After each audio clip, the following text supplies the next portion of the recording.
This is the Eureka Mignon Zero, a grinder that both looks very familiar and yet is brand new. So we're going to be talking about some of the features that may make this the best grinder out there for your coffee brewing at home.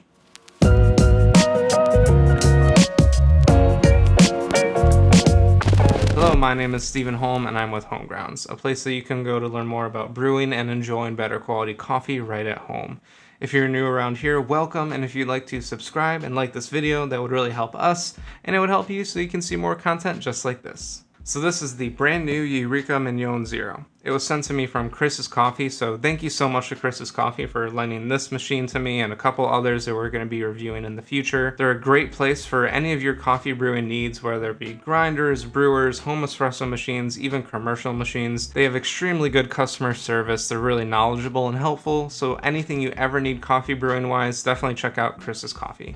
Now this grinder is part of the Mignon series from Eureka. They have about 13 different models in this series and they all look pretty similar to one another, which makes it pretty confusing. So hopefully this video will help you understand what this grinder is for and how it's different from the others. Now right away I want to say this is different from the Eureka Oro. The Oro is more of a prosumer grade machine that has a larger set of burrs and also a more angled body, so you get what they say is less retention.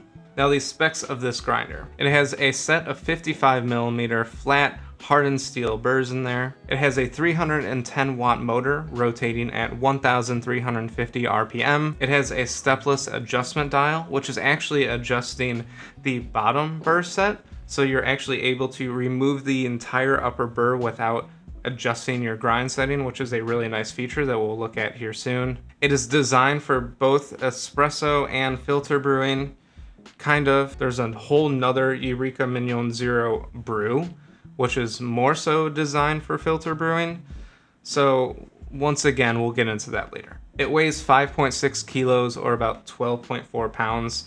So although it's pretty small, it's got some nice heft to it. It has an adjustable fork as well as an included 58mm dosing cup. It is just one switch on the side to operate the grinder. It is on off. And then we also have this included bellows. The bellows is what sets this grinder apart from others in the Mignon series because this one is designed for single dosing. Now if you are familiar with the Eureka Mignon series, you may notice that this grinder looks pretty much identical to one of their most popular grinders, the Specialita. And that is because it pretty much is the Mignon Specialita. It is the exact same grinder internally. The only difference is that we don't get the touchscreen on the front, and then also this grinder includes the bellows up here. So let's talk about this bellows system. If you're unfamiliar with how these work, basically we have this sort of pumping mechanism on the top of the grinder, and what that's going to do is after the grinder is done grinding through your coffee, you're going to pump on this and it is going to shoot air and hopefully blow out any extra coffee grounds that are in there, providing you with pretty much zero retention. And that's ideal, but this grinder doesn't truly have zero retention. Without the bellows, I'm getting about 0.5 to 0.6 grams, and then with the bellows, there's still about 0.1, 0.2, which is fairly normal. However, grounds are getting stuck in here. There's an entire chute in here that the grinds really like to stick to. If you have this grinder, do just know that you do need to close the chute before you pump the bellows because air can escape out of the sides of where that chute closes down, so you really need to make sure that's closed in order for the bellows to do its full job. One of the biggest downsides I would say to this bellows in particular is that I don't think it's really built super well. You see, you really need to be able to push down on these pretty hard. And the thing I'm having is, first off, this lid is just kind of thrown on there. It's not really tight fitting. So if I pump down, if my hands are sticky, it'll just stick to my hand and come up with me like that. And then also, this is kind of sitting on the hopper, but not very well. So I'm finding that I'll be pumping this and then the bellows will start to, of course it's not doing it right now, but it'll start either coming off and then all of a sudden I'm pushing down on this thing, or it'll slide over the edges, and it's just not very well built. However, all that being said, I would rather have a bellows that is not quite perfect than none at all. So let's talk about some of the things that we at HomeGrounds love about the Mignon Zero. And first off, as far as grind quality goes, it is great. It produces a great espresso grind that is very consistent. We don't have too much static buildup. It doesn't have very many clumps. It's just an all-around great espresso grinder. And we should know that because internally it is the exact same grinder as the Specialita, which is one of the most popular home espresso grinders out there. And for a good reason. It produces great grounds for espresso. And then on top of it being a good espresso grinder, it can grind fairly decent filter coffee. Now, I was pretty confused because there's not very much information out there about this grinder right now. And I saw that there was the Mignon Zero and then the Mignon Zero Brew, which will be oriented towards filter brewing. I reached out to Eureka to get some sort of clarity on this, and they basically said the Mignon Zero Brew has a burr set that is designed specifically for filter brewing. So it will give you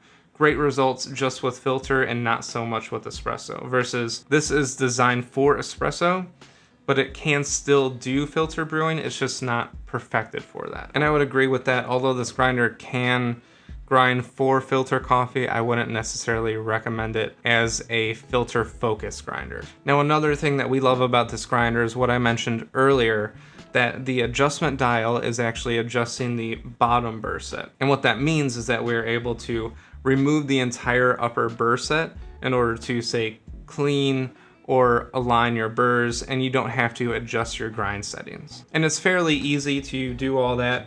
You just have to remove the nameplate on the back and then remove some screws, lift up the top, and then you have access to everything in there. You can also clean out the chute right in here, which I recommend doing that every once in a while because there is a good amount of coffee that gets trapped in here. Now, what are some things that we don't necessarily like as much about this grinder? First off, what I mentioned earlier, this bellows, it does its job, but it's just a little funky to work with. It's kind of all over the place. It's not built super well, but it's something that I can look past. Now, another thing I don't necessarily love about these grinders is this adjustment dial. Now, I do believe that this dial is actually slightly larger than others in the Mignon series, but still, it's so small that it's hard to make little changes and make those changes consistent. Now, one of my biggest frustrations with this grinder is this adjustable fork down here, because this thing is really unstable. If we look, it's just kind of flopping around on there. It rotates from side to side. It comes out via magnets. So we have this portion in here that is going into the grinder and flipping up.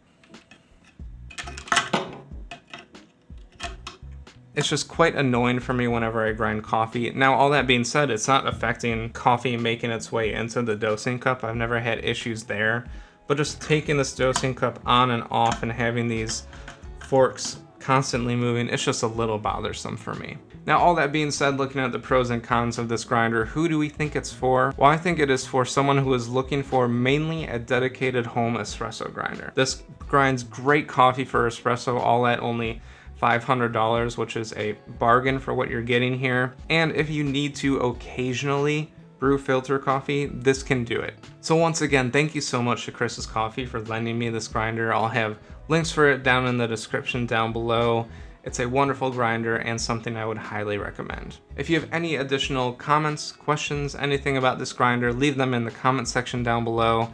Thank you so much for watching, and until next time, happy brewing.